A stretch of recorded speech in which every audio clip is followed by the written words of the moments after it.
தாழ்மையில் அடிமையை நோக்கி பார்த்தீரே.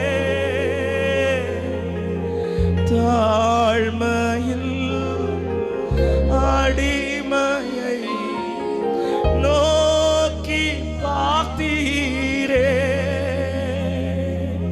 உயர்த்தி மகிழ்ந்தீரே. ஒரு கோடி ஸ்தோத்திரமே. என்னை உயர்த்தி மகிழ்ந்தீரே. ஒரு கோடி. ரெண்டு கரங்களை உயர்த்தி சொல்லுங்க. தாழ்மை தாழ்மை அடி